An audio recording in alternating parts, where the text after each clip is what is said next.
Postoji muka, ali postoji i odluka. Postoji strah od prazne hartije, zapravo strah od jednog nepoznatog svijeta u koji čovjek ulazi pišući, ali postoji i odluka da se uđe u taj svijet.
Što se pisca tiče, ja mislim da on po prirodi svoga poziva ne može biti neutralan, jer čovjek koji daje sliku sveta i ljudi oko sebe i problema koji te ljude muče, on svakako daje i svoj stav prema svetu i prema tim ljudima i prema tim problemima.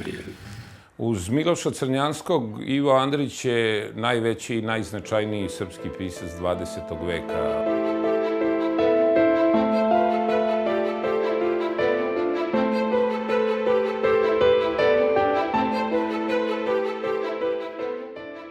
Po svom formatu, po svojoj poetici, Andrić nije pisac jedne stvaralačke orijentacije. Ja ga uvek doživljavam kao neki veliki hrast čije korenje ide na različite strane i faktički oblikuje svoje stablo i krošnju od različitih tradicijskih energija koje karakterišu celokupni duhovni prostor Balkana.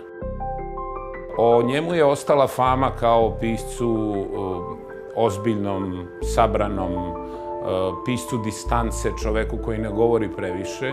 Međutim, svedočanstva njegovih savremenika, njegovih poznanika i prijatelja govore o tome da je on umeo da bude i sasvim drugčiji, osmehnuti, vedar čovek. O čemu uostalom govori i njegovo književno delo u kojem se, rekao bih, ne u prvom planu, ali svakako u nekim dubljim slojevima pojavljuje i humor i vedrina i jedan anegdotski sloj na kojem je zapravo izrasla srpska pripovedačka tradicija 20. veka.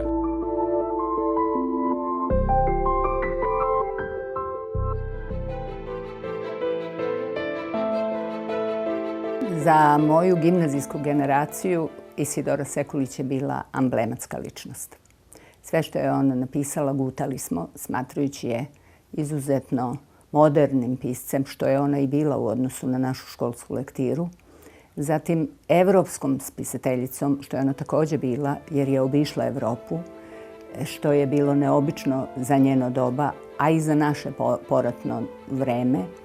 Esejskinja, prozna spisateljica, putopisac, žena koja je pisala izvanredne komentare na političke teme, na društvene teme.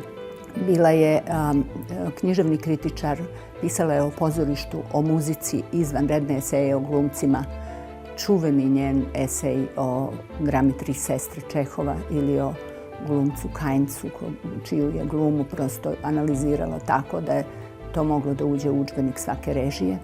Naročito smo gutali njena pisma iz Norveške.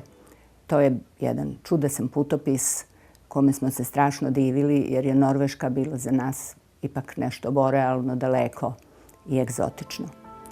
Čitajući njena pisma imali smo utisak da putujemo kroz Norvešku jer njen smisao za detalj, za opis tog detalja je zaista majstorski.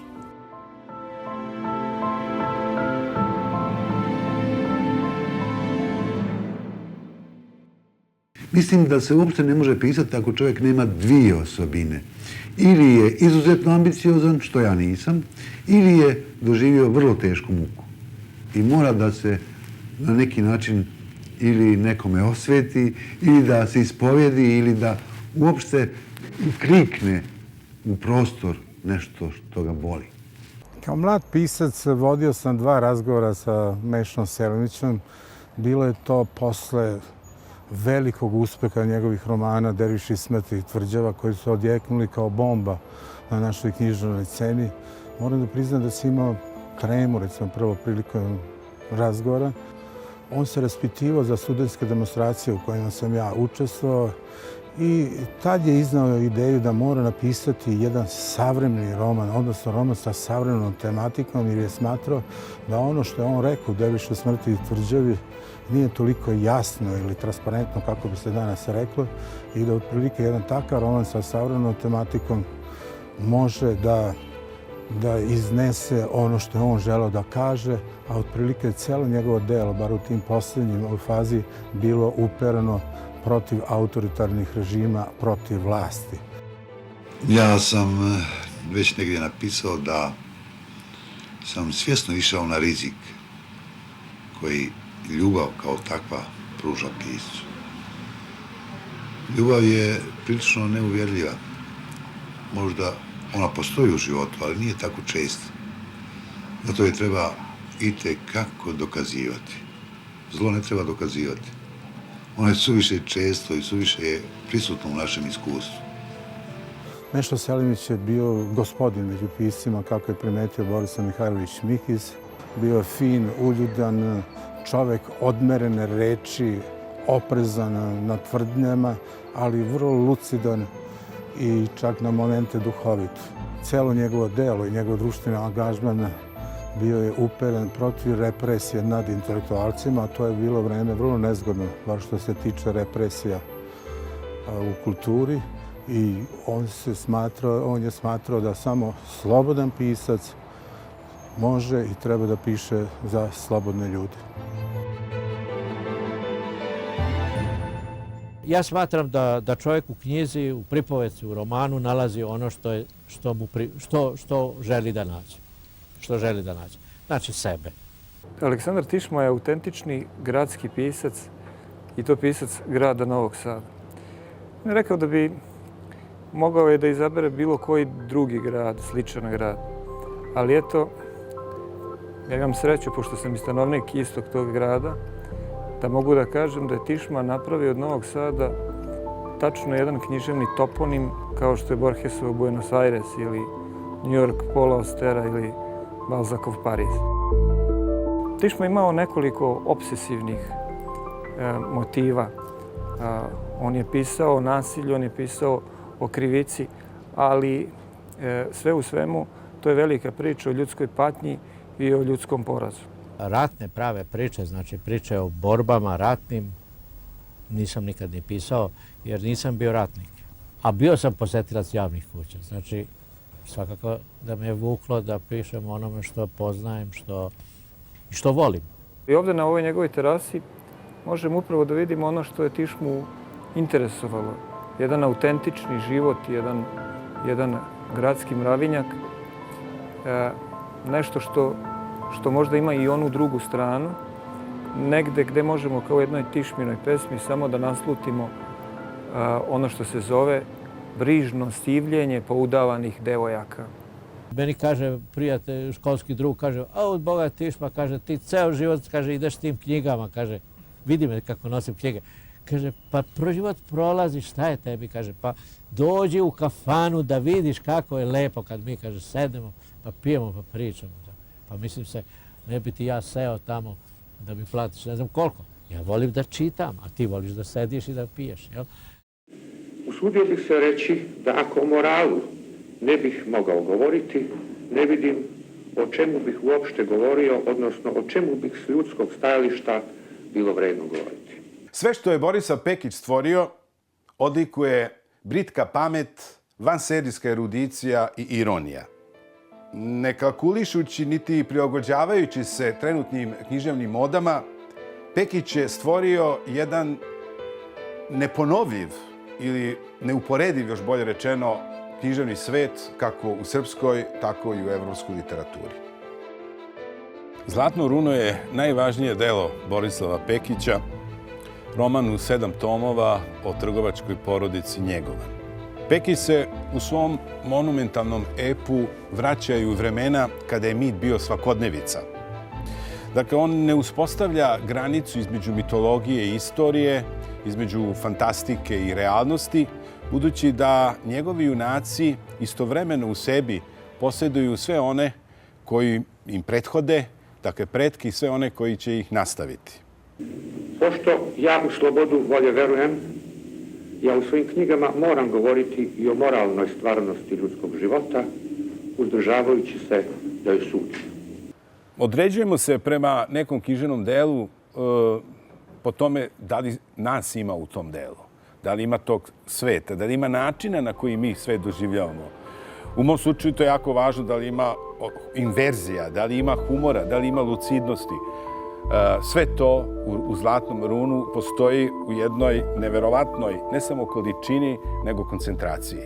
I zbog toga je meni Zlatno runo bio doživljaj koji ne pamtim da sam imao sa nekim književnim delom, svejedno da se radilo o srpskoj ili evropskoj literaturi.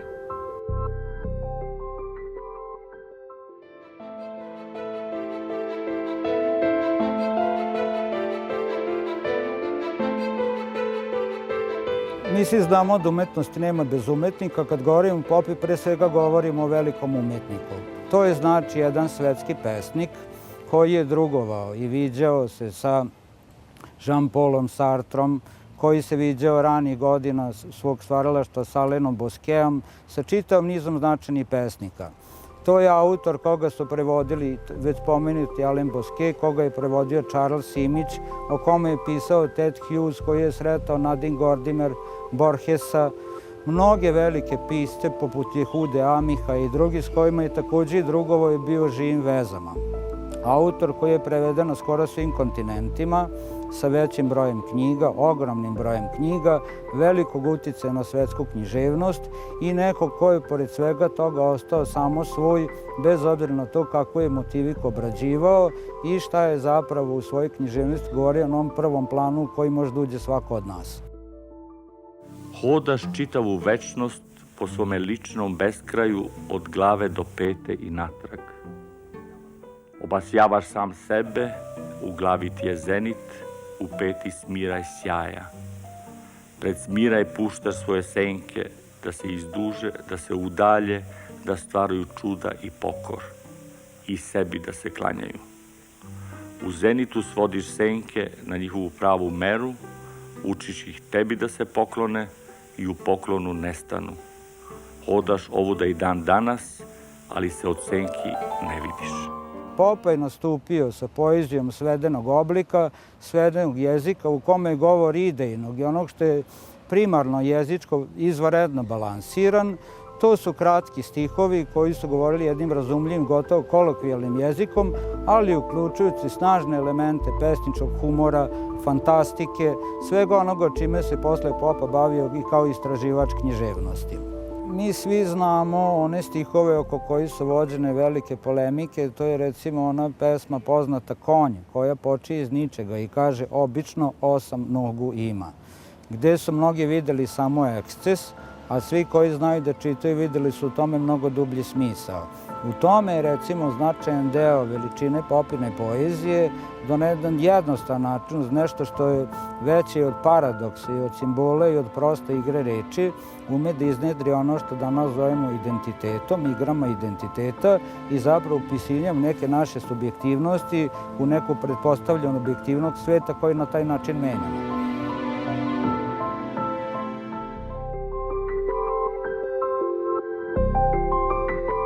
Milorad Pavić je jedan od najznačajnijih, jedan od najuspešnijih srpskih pisaca. On je prevođen možda više nego i jedan drugi srpski pisac. Prvo je njegov uspeh bio veliki na zapadu, a zatim u Rusiji, zatim u Kini. I jedan je od najznačajnijih postmodernista svog vremena. Bio instinktivist i verovao je da ljudi rade ono što rade kao što rade mravi ili pčele. I da je to jedini pravi način, da je razum malo ukras nad onim pravim pobudama ljudi. Imao je veoma snažnu poetsku imaginaciju. Primjer tog njegovog poetskog mišljenja je što on nikad ne bi rekao prosto da kiša pada. On bi rekao da je pljusak bio u ušima svih prisutnih i na staklima kafane, na primjer. On kada opisuje nekog čoveka iz 19. veka kaže kao da mu je seda lasta pala na bradu. Tako izgledaju njegova brada i brkovi. Njemu ta vrsta poetskih slika mu dolazi potpuno prirodno.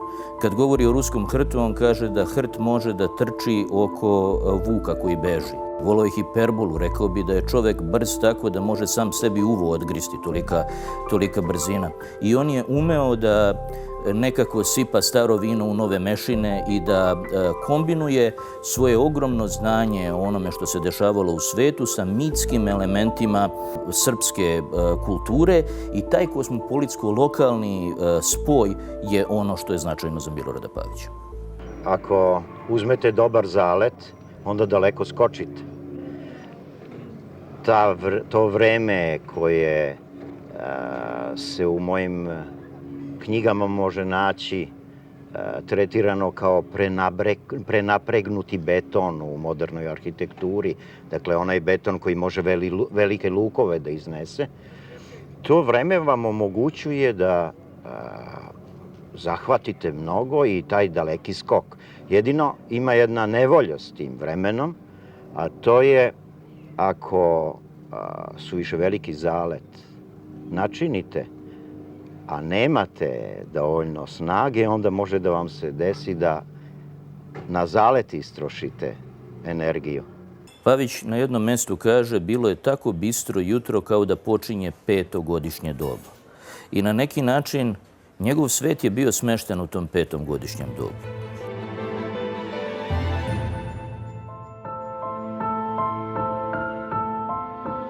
Jedan od vodećih liričara prošlog veka, Stevan Raičković, koji je živeo ovde u blizini u ulici Svetog Save, često je sedeo ovde na ovoj klupi.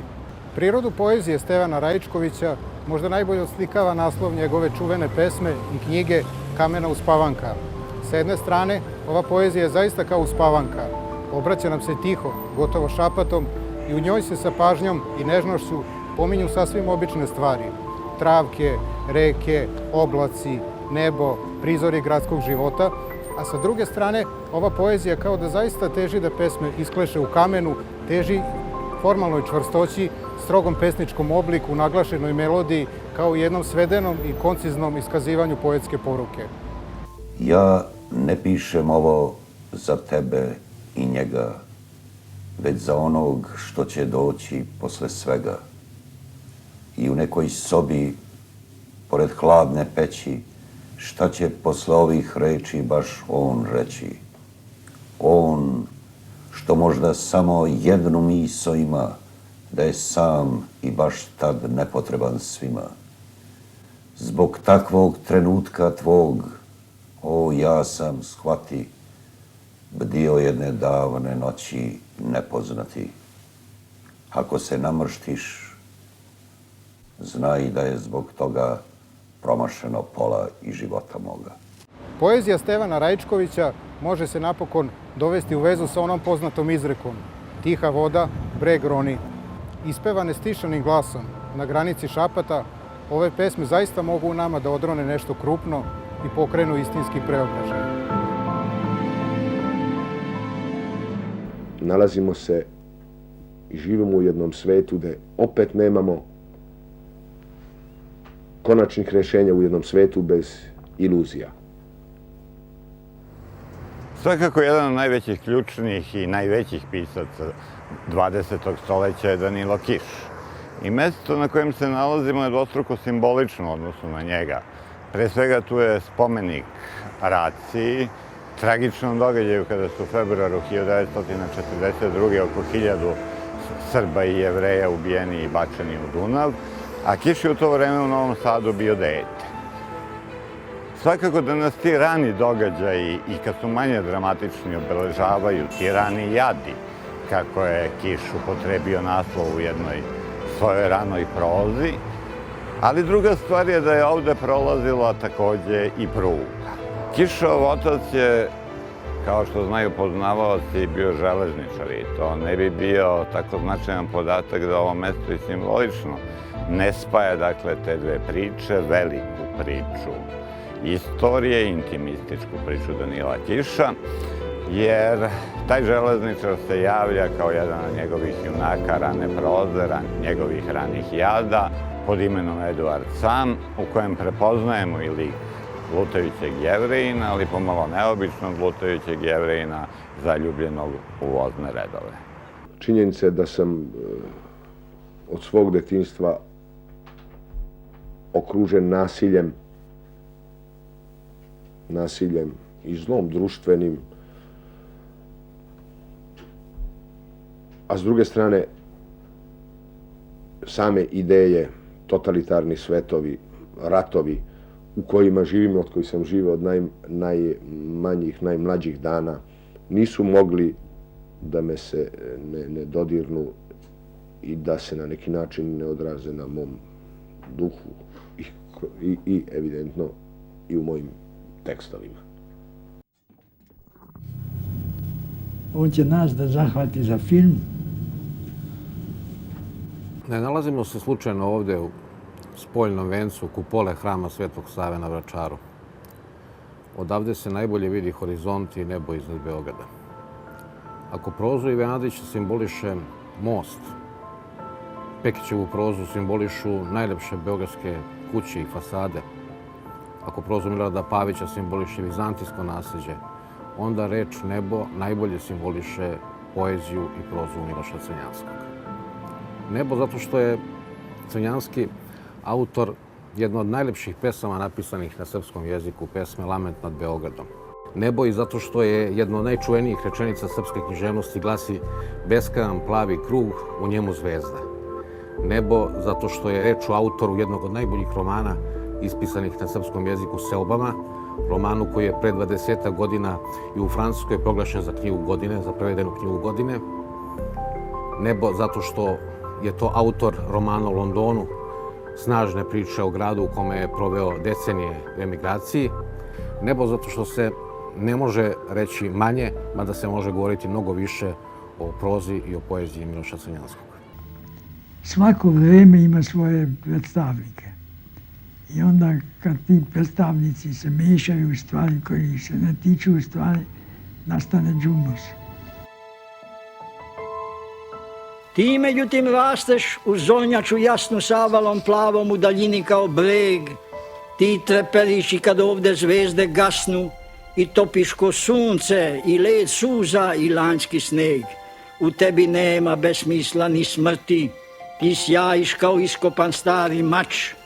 U tebi sve vaskrsne i zaigra pa se vrti i ponavlja kao dan i detinji plać. A kad mi se glas i oči i dah upokoje, ti ćeš me, znam, uzeti na krilo svoje.